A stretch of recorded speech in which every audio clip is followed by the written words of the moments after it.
ఈ బులెటిన్ మీకు సమర్పిస్తున్న వారు Gudivada Nandini grand function hall. ప్రతి వేడుకకు గ్రాండ్ అడ్రస్.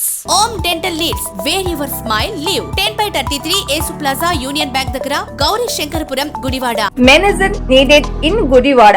Doctor mohanloya@gmail.com. తనపై మాజీ మంత్రి జోగి రమేష్ చేసిన వ్యాఖ్యలు బాధ కలిగించాయని జోగి రమేష్ కోడలు మేఘన పేర్కొంది. అసలు వాస్తవాలు ఏంటో ఎఫ్ఐఆర్లోనే పొందుపరిచానని చెప్పింది. తన దగ్గర ఉన్న ఆధారాలు అన్ని పోలీసులకు అందజేశానని, తనకు న్యాయం జరిగే వరకు పోరాటం చేస్తానని ఆమె స్పష్టం చేసింది. విజయవాడలో ఏర్పాటు చేసిన మీడియా సమావేశంలో జోగి రమేష్ కోడలు మేఘన మాట్లాడుతూ, జోగి రమేష్ దంపతులనే సొంత అమ్మా నాన్న అనుకున్నాను. మా భార్యాభర్తల సమస్యను పరిష్కరించకుండా వివాదం సృష్టించారు. మా పుట్టింటి వారికి ఎలాంటి రాజకీయ నేపథ్యం లేదు. పెళ్ళైన నెలకే ఆషాఢం వచ్చింది. అదనపు కట్నం తెస్తేనే నువ్వు హ్యాపీగా ఉంటావు అని మా అత్త అన్నారు.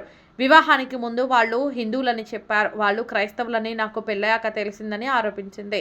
వసంత కృష్ణ ప్రసాద్ దగ్గరకు వెళ్లిన మాట వాస్తవమేనని, న్యాయం కోసం ఆయన దగ్గరకు వెళ్లానని మేఘన చెప్పింది. తాము ఫిర్యాదు చేసేందుకు సిపి వద్దకు వెళ్లినట్లు తెలిపింది. కేసు పెట్టవద్దని తమ లాయర్తో మధ్యవర్తిత్వం జరిపారని, సజ్జల రామకృష్ణారెడ్డి వద్ద సెటిల్ చేసుకుందామని చెప్పినట్లు వివరించింది.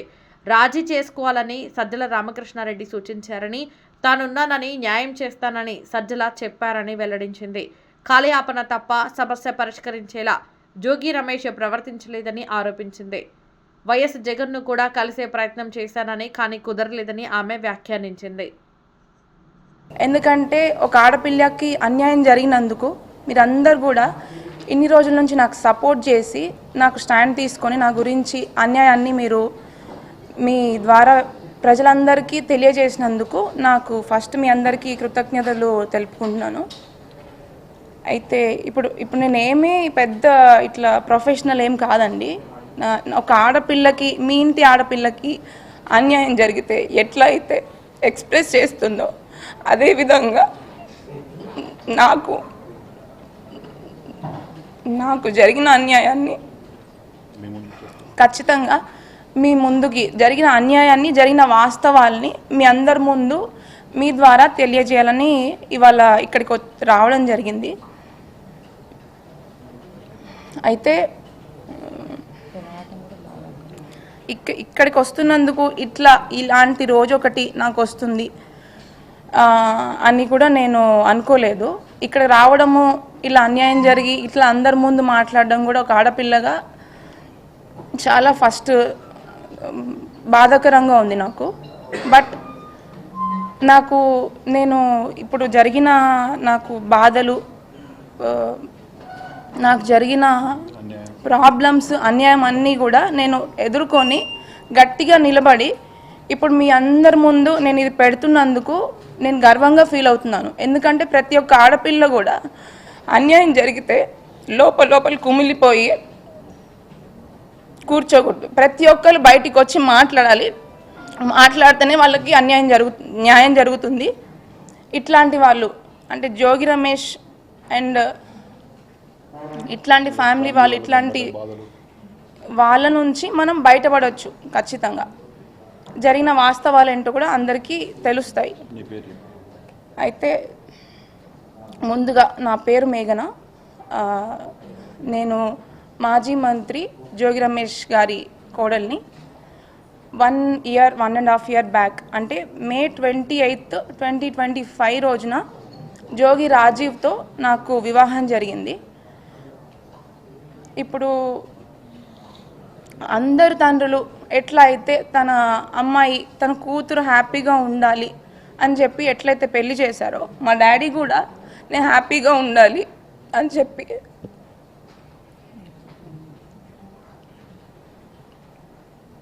ఎంతో కష్టపడి తన స్తోమతకి మించి కూడా నేను హ్యాపీగా ఉంటాను ఆ ఇంటికి వెళ్తే అని చెప్పేసి జోగి రమేష్ గారి మీద నమ్మకంతో ఆ ఇంటికి నన్ను అప్పచెప్పాడు. కానీ ప్రతి ఆడపిల్లలాగానే నేను కూడా ఎన్నో ఆశలతో హ్యాపీగా ఉంటాను, ఒక కొత్త జీవితం ప్రారంభిస్తున్నాను అని చెప్పేసి ఎన్నో ఆశలతో నేను కూడా అడుగుపెట్టాను. కానీ అడుగుపెట్టిన కొన్ని రోజులకే చాలా ప్రాబ్లమ్స్ ఫేస్ చేయాల్సి వచ్చింది. కానీ ఫస్ట్ నేను చెప్పదలుచుకున్న విషయం ఏంటంటే, ఎవరైనా పెళ్ళి ఎందుకు చేస్తారండి? హ్యాపీగా ఉండాలి వాళ్ళ అమ్మాయి అబ్బాయి అని చెప్పి పెళ్లి చేస్తారు. బట్ జోగి రమేష్ గారు చేసిన ఉద్దేశం రాంగ్. ఫస్ట్ థింగ్ ఏంటంటే, ఒక పెళ్లి చేసుకున్న తర్వాత ఇద్దరి మధ్యలో గొడవలు వచ్చి విడిపోవడం అనేది కంప్లీట్ డిఫరెంట్ స్టోరీ.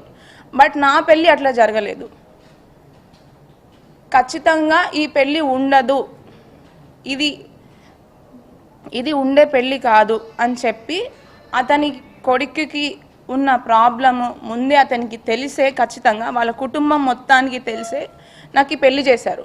ఖచ్చితంగా అది నేను 100కి 100% చెప్పగలను.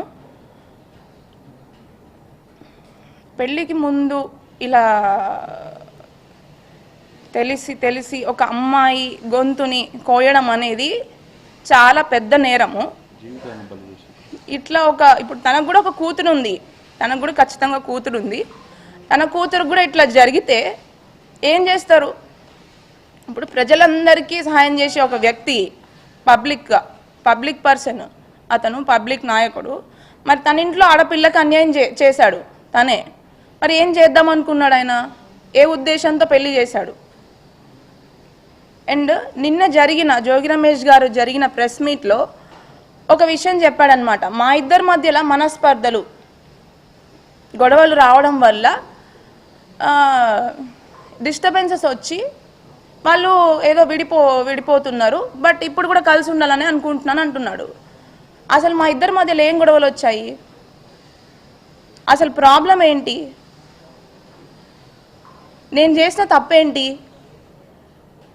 అసలు విషయాలని పక్కన పెట్టి పక్కదారి పట్టించడానికి ప్రయత్నించాడనమాట. అది క్లియర్గా మీ అందరికీ అర్థమవుతుంది ఖచ్చితంగా. ఇప్పుడు అసలు నిన్న మాట్లాడిన దాంట్లో నాకు అది చాలా, అంటే అసలు నేను ఇవాళ వచ్చి మీ అందరి ముందుకు నేను మాట్లాడాలి, మీడియాలోకి రావాలి అని ఏ ఆడపిల్ల అనుకోదు. బట్ నేను రావాల్సి వచ్చింది. ఎందుకంటే నిన్న జోగి రమేష్ గారు చేసిన కొన్ని వ్యాఖ్యల వల్ల నాకు చాలా, అంటే చాలా బాధ కలిగింది. ఎందుకంటే అతను చేసిన అన్యాయము, వాళ్ళ ఇంట్లో నేను ఎదుర్కొన్న సమస్యలను పక్కన పెట్టి ఆయన సింపతి గెయిన్ చేద్దాం అనుకున్నారా, లేకపోతే ఇది రాజకీయ కోణంలోకి తీసుకొని వెళ్దాం అనుకుంటున్నారా అనేది నాకు అర్థం కావట్లేదు. బట్ ఉన్న వాస్తవాలేంటో, ఉన్న విషయాలేంటో మీ అందరికీ నేను ముందుగానే ఎఫ్ఐఆర్లో క్లియర్గా పొందుపరిచాను. అవి 100కి 100% వాస్తవాలు. అండ్ దానికి సంబంధించిన ఎవిడెన్స్లు కూడా నేను ప్రతి ఒక్కటి కోర్టు వారికి ప్లస్ పోలీస్ స్టేషన్లో నేను సమర్పించాను. తొందరలోనే ఆ విషయాలకు సంబంధించిన నిజాలు కూడా మీకు తెలుస్తాయి, బయటపడతాయి. బట్ ఏ కాన్ఫిడెన్స్తో నేను ఇచ్చానంటే, ఎప్పటికైనా న్యాయము ధర్మము అనేది కొంచెం లేట్ అయినా కూడా ఖచ్చితంగా గెలుస్తుంది అని గట్టి నాకు నమ్మకం ఉంది. అదే నమ్మకంతో నేను ముందుకెళ్ళాను. ఎదుర్కొని ఖచ్చితంగా జయించిన తర్వాతనే నేను ఈ పోరాటాన్ని, ఈ న్యాయ పోరాటాన్ని ఆపుతాను.